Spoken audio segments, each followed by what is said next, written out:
इसके ऊपर बच्चों के काफ़ी कमेंट्स आ रहे थे कि सर टेंस के ऊपर एक वीडियो बनाइए। टेंस एक्चुअल में क्या है, हमारी जो पूरी ग्रामर है उसका बेस है टेंस। लेकिन हमारे मन में एक धारणा बैठी हुई कि हम टाइम और टेंस को एक ही कंसेप्ट मान लेते हैं, जबकि रियलिटी में दोनों अलग अलग है। इसका मैं एक लॉजिक आपको दिखाता हूँ। जैसे एक हो गया अपना टाइम और एक है अपना टेंस। तो टाइम क्या है, एक नॉन ग्रामेटिकल टर्म है।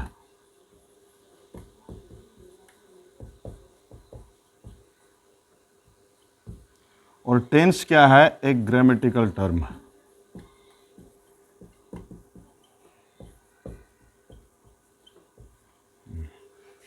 अब एक्चुअल में है क्या, जब भी हम कोई सेंटेंस लिखते हैं, जैसे मैंने एक सेंटेंस लिखा आपको समझाने के लिए, ही टीचेज इंग्लिश। अब ये मैंने एक सेंटेंस लिखा है, इसके अंदर ही हमारा हो गया है सब्जेक्ट, ये वर्ब है, ये ऑब्जेक्ट है। अब हमें इन तीनों ही पार्ट्स में कौन सा ऐसा पोर्शन है जिससे हम ये पता कर सकते हैं कि इसके अंदर कौन सा टेंस है, तो हमारा तुरंत ध्यान जाता है वर्ब के ऊपर। तो हमें टेंस का किसी भी सेंटेंस में पता किससे लगता है, वर्ब से लगता है। अब हम ही की जगह सी कर दें कोई फ़र्क नहीं पड़ेगा, इंग्लिश की जगह हिंदी कर दें कोई फ़र्क नहीं पड़ेगा। तो एक्चुअल में जो हमारा टेंस पहचानने का काम करती है वो कौन करती है, वर्ब करती है। तो हम ये कह सकते हैं कि टेंस क्या है, वास्तव में एक जो हमारी वर्ब है उसकी ही एक फॉर्म है टेंस। इसको मैं दूसरे शब्दों में समझाऊं,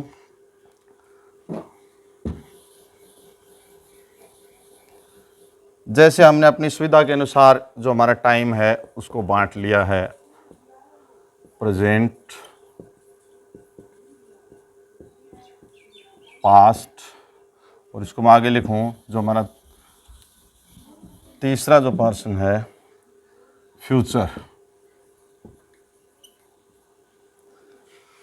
नीचे मैंने लिख दिया मान लो टेंस।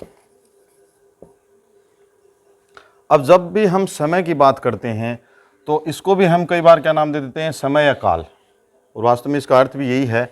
लेकिन टाइम और टेंस के अंदर फर्क होता है।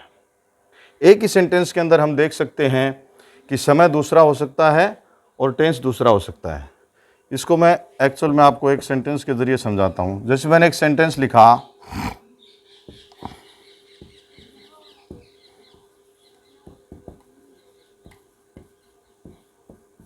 he is going to open a shop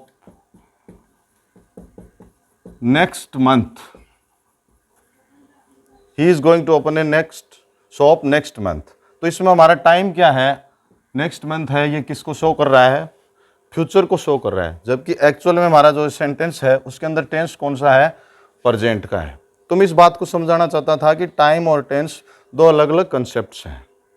अब इसको और आगे डीप में समझने के लिए हमने टाइम के तीन पोर्शन कर दिए, प्रेजेंट, पास्ट और फ्यूचर। लेकिन इन तीन ही टुकड़ों से हमारा समय कवर नहीं हो पा रहा था। प्रेजेंट कह दिया हमने, जो वर्तमान है, जो आज हो रहा है। पास्ट हमने नाम दे दिया जो आज से पहले हो चुका, यानी मेरे बोलने से पहले जो मैंने पिछला सेंटेंस भी बोला है वो क्या हो चुका है, पास्ट हो चुका है। और एक मिनट बाद भी जो मैं सेंटेंस बोलूँगा वो फ्यूचर हो जाएगा। ये इसकी डेफिनेशन है, प्रेजेंट, पास्ट और फ्यूचर। लेकिन अब इन तीनों का दायरा भी बहुत विस्तृत है।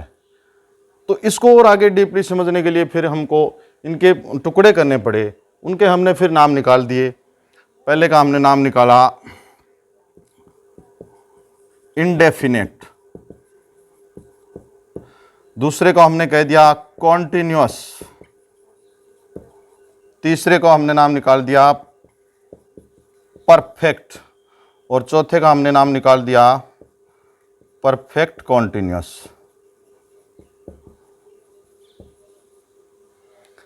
ये इसके चार पार्ट्स कर दिए हमने। अब प्रेजेंट में मैंने वही एक सेंटेंस लिखा था, जैसे मैं अंग्रेजी पढ़ाता हूं। मान लो एक सेंटेंस मैंने लिखा, मैं अंग्रेजी पढ़ाता हूं। दूसरा सेंटेंस मैंने लिखा, मैं अंग्रेजी पढ़ा रहा हूं।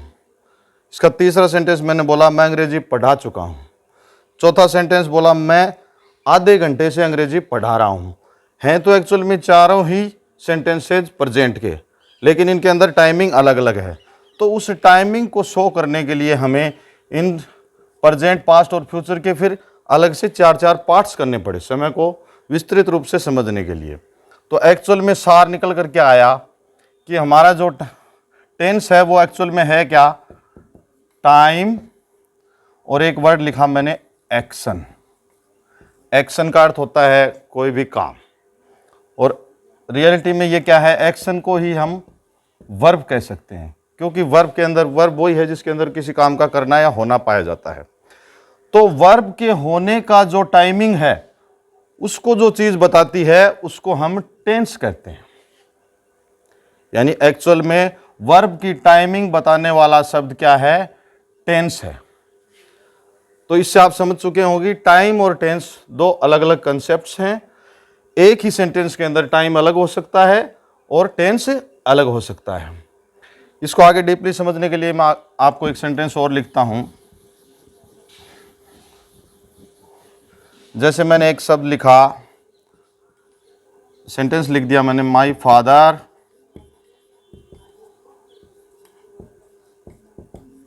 Retires next week. मेरे पिताजी अगले महीने रिटायर होंगे या सेवानिवृत्त होंगे। तो इसके अंदर हमें एस या एस दिख रहा है तो क्लियर हो रहा है, क्योंकि हम पहचान किससे करते हैं, टेंस की, वर्ब से करते हैं। यानी एक्चुअल में वर्ब की फॉर्म ही टेंस है, जबकि इसके अंदर समय हमको किसका नजर आ रहा है, फ्यूचर का।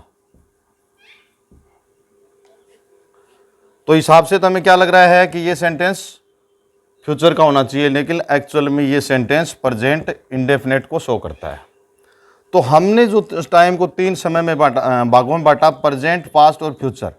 अगर हम रियलिटी में देखें तो हमारे टेंसेस दो ही होते हैं, प्रेजेंट और पास्ट। ये तीसरा जो फ्यूचर है, इसको ये मान सकते हो आप एक ज़बरदस्ती थोपा गया पार्ट है, लेकिन ग्रामेटिकली हमें इसको भी पढ़ना पड़ता है, इसलिए मैंने तीनों को ही शो किया है।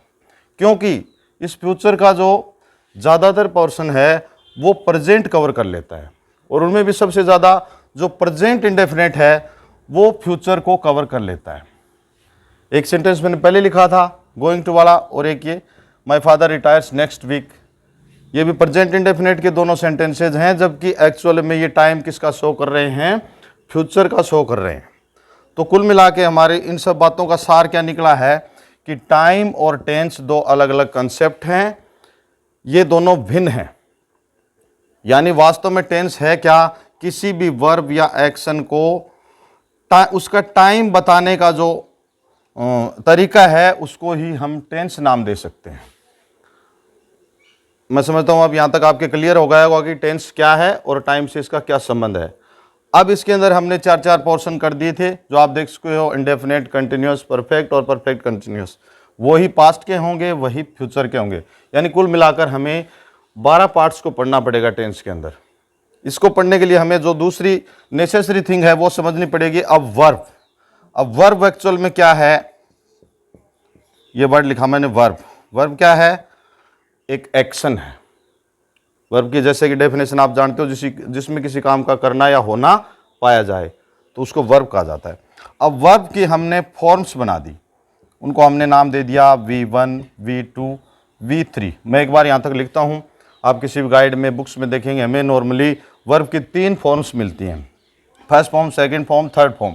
लेकिन हम इसको और डीपली पढ़ें तो इसकी हम 2 फॉर्म्स और क्रिएट कर सकते हैं, V4 और V5। इसका मैं एग्जांपल देता हूँ। जैसे हमने एक वर्ब लिखी गो मीन्स जाना है, सेकंड फॉर्म हो गई इसकी went, third form go went, third form हो गई गॉन, और जो चौथी फॉर्म है वो हो गई गोइंग, और पांचवी इसकी हो गई गोज।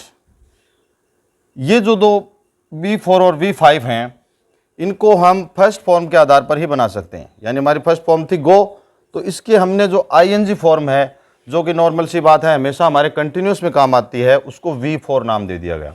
और उसकी जो फिफ्थ फॉर्म है, जो किससे बनती है, मेन वर्ब या जो हमारी बेस वर्ब है, उसके एस या ES लगाने पर।